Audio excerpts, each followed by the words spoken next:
Hey YouTube and Fish Tank TV, it's Mateo, and I'm doing an update here on Monday, the 7th of November. And I noticed the other day that on my channel I had 57 subscribers, and I didn't know I had anywhere near that many. I thought I had considerably less than that. So thanks to all the new subscribers, and I hope that you find my videos interesting and entertaining and somewhat knowledgeable. So yeah, thanks to all my new subscribers, and to my old subscribers I wanted to say that this channel has mostly been about, me just keeping like a video diary of my tank and what I've done. So like, I don't know, in a couple of years I can go back and see what mistakes not to make again.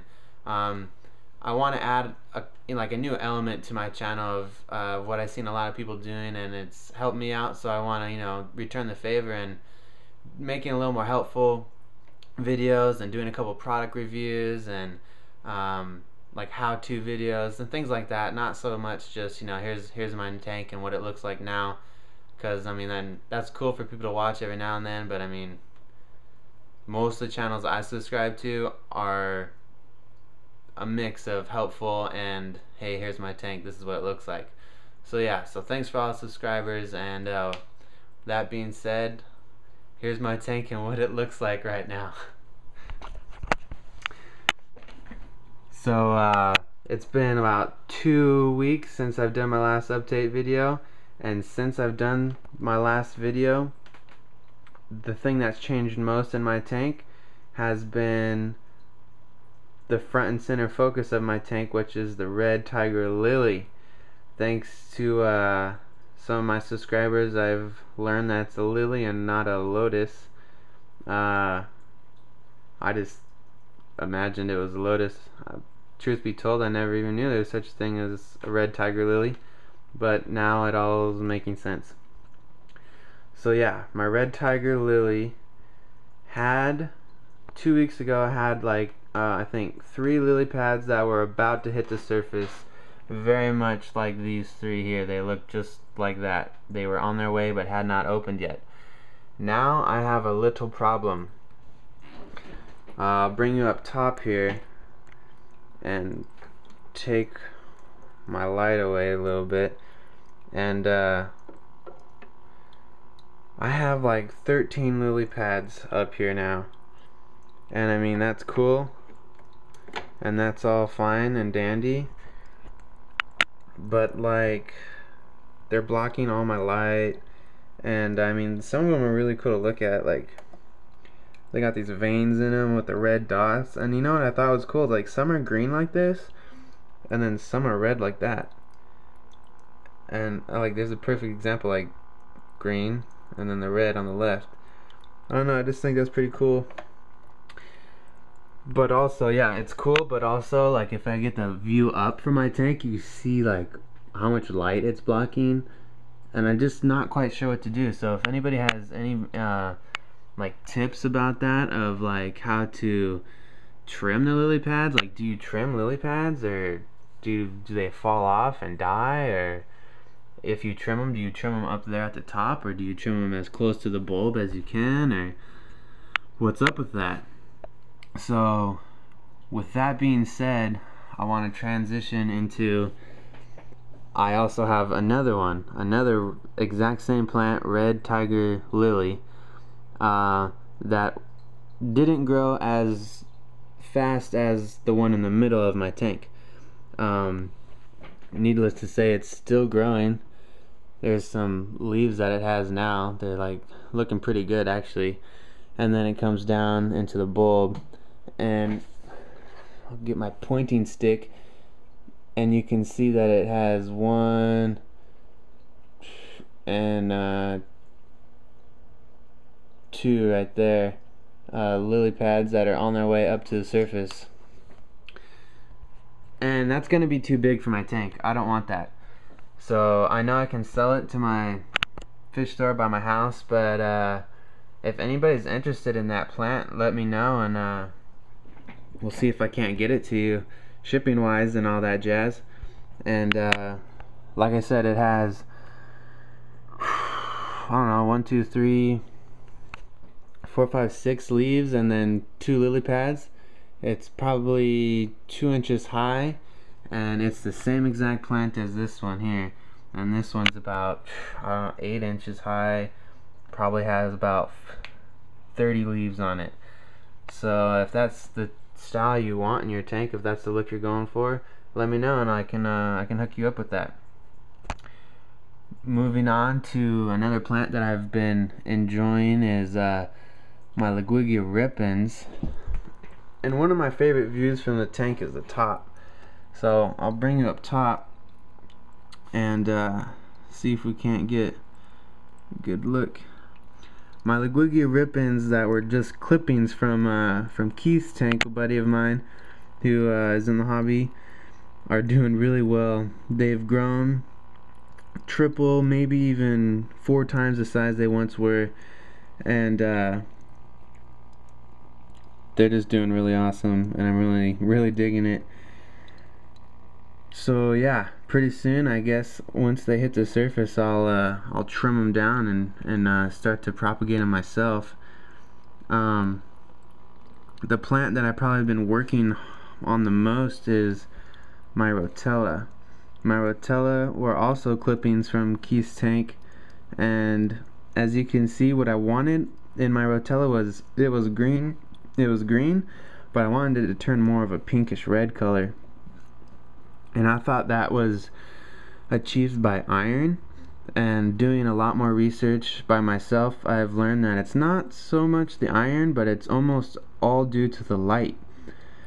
So as my Rotella has reached the surface, which it is, the stems there were the first thing to turn red, and then now the tips of the plant itself are turning red, and I'm really digging on that.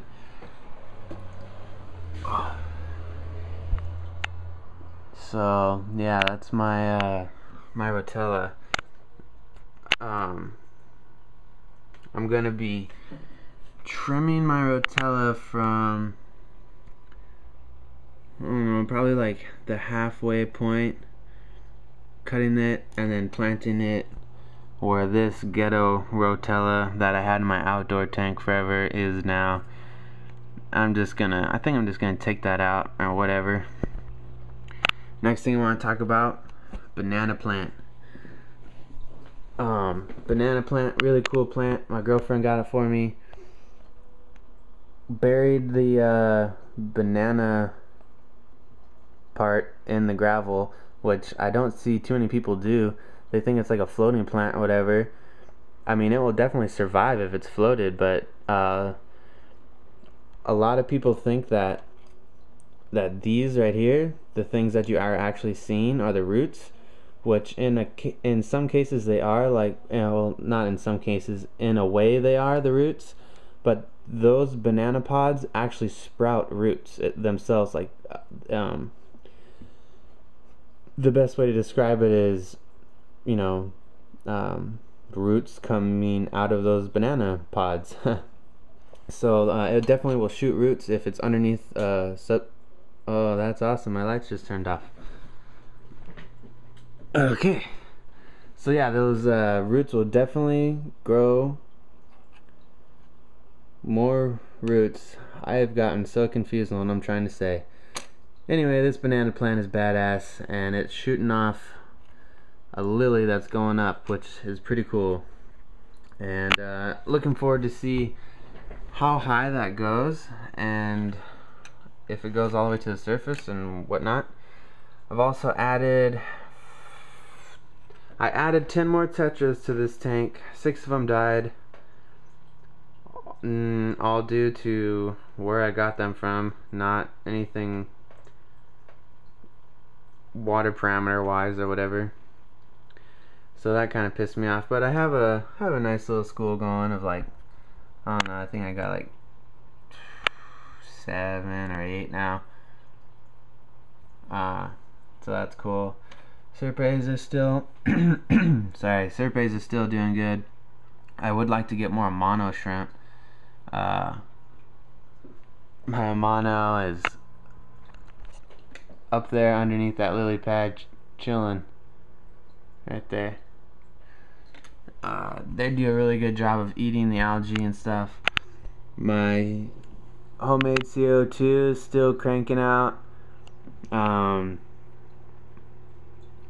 doing its thing, going up here into the power head and then spraying out these bubbles that you see floating around everywhere.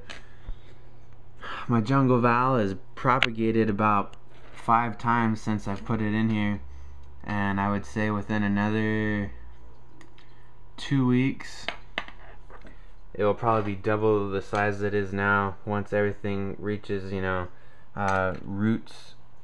Once the roots reach the substrate and all that.